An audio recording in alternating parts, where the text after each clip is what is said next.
Chapter 11. The Assassin.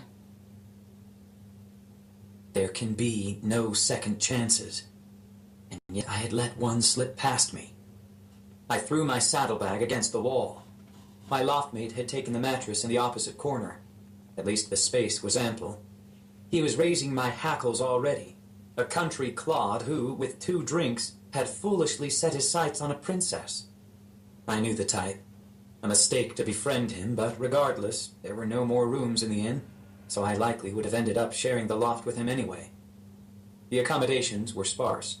Only a roof over our heads and thin, bare mattresses we had to hoist up from a storage room ourselves. But at least the barn didn't stink. Yet. I had to concede, too, that the food at the inn was a far better option than a bony squirrel roasted on a stick over an open fire, and I was tired of filling my bota from gritty streams. I hope dark ciders are to your liking. They were. I'm not sure what I expected, but it wasn't her.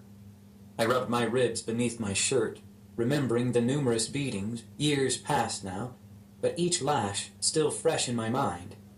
The royals I had known were made of cowardice and greed, and she showed no measure of either.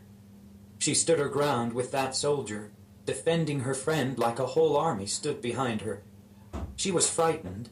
I saw the mugs tremble in her hand, but her fear didn't hold her back. Still, a royal was a royal, and her haughty arrogance proved her roots.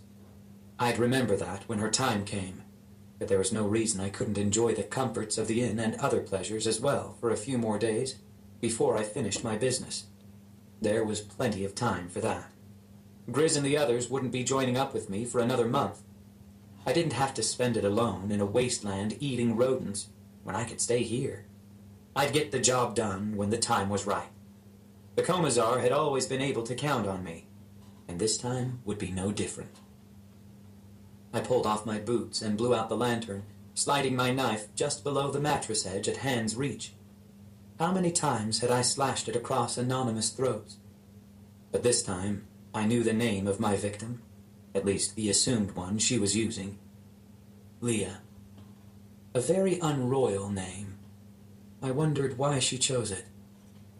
Leah, like a whisper on the wind.